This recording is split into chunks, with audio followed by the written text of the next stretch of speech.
Africa's image has come a long way since 2000, when The Economist portrayed Africa as the hopeless continent.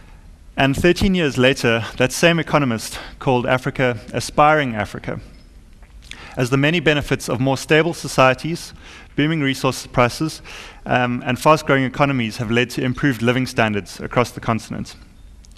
These improvements have caught the attention of investors from around the globe, looking for growth in a post-financial crisis world.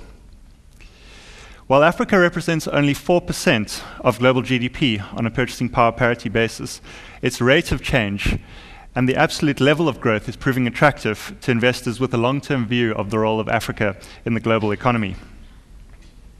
Africa's small slice of GDP, compared to its population of 14% of the world's population, leaves significant potential for Africa to close this gap over time.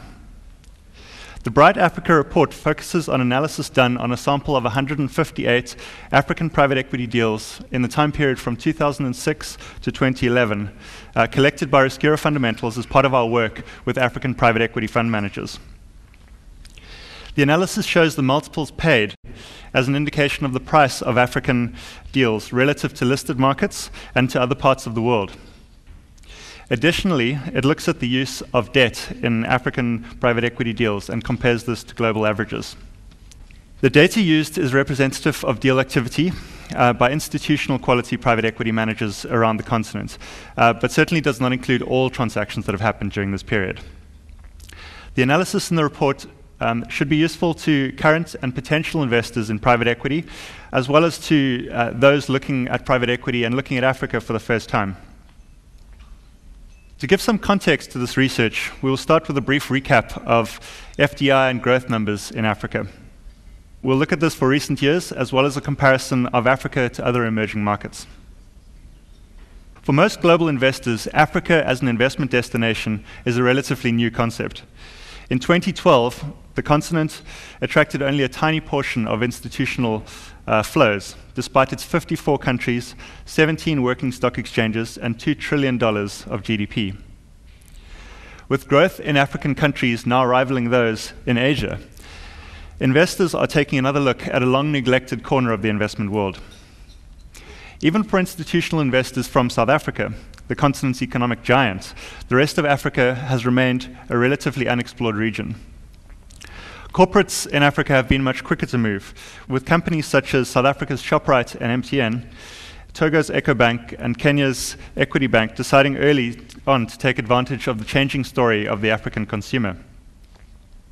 A look at FDI flows gives an indication of which countries have recently managed to attract flows from around the world. For those familiar with the development of the continent, there'll be few surprises here. The main beneficiary of FDI over the last few years has been Nigeria, with an average of $7.8 billion per year. Along with Nigeria, South Africa and Egypt have been the next largest beneficiaries. Other large recipients have included Ghana and Algeria, the booming copper-driven economy of Zambia, as well as the coal and gas-driven economy of Mozambique in more recent times. GDP growth across the continent shows a region undergoing rapid change, albeit off a low base in many areas.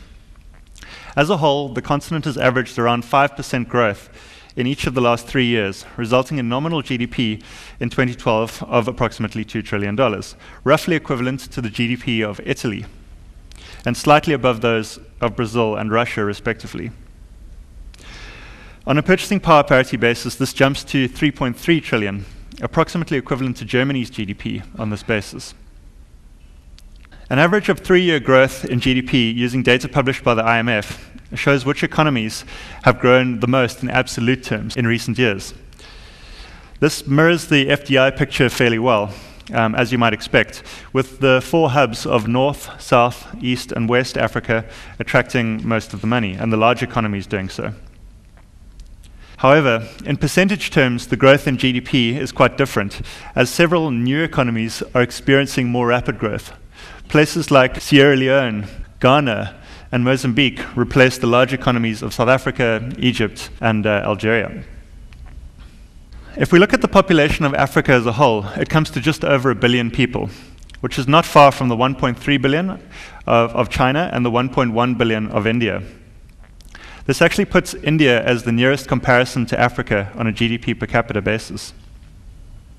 We heard a lot about the BRICS yesterday for those who were in the presentation with Jim O'Neill yesterday morning. And so we've got a little analysis here of Africa versus the BRICS. Individual African markets remain small in comparison to the BRICS, but when you put the whole continent together, it paints quite a different story. When you aggregate these countries, Africa's place alongside these fast-growing economies is better understood. While the individual African economies are certainly not homogeneous, grouping the 54 individual countries is useful for comparative purposes. Africa's GDP between 2005 and 2012 grew by an impressive 57% on a PPP basis between 2005 and 2012, slightly ahead of Brazil and Russia over the same period, but behind China and India, who are certainly in a different league during this time. In contrast, the US and Japan, two of the world's most developed economies, grew only around 20% through this period, and consequently lost a lot of their share of global GDP. Africa's share of global GDP has increased during this period. While the growth is certainly not in the same league as China and India, it surpassed the growth of Brazil and Russia, whose share of the global economy has remained relatively flat during this time period.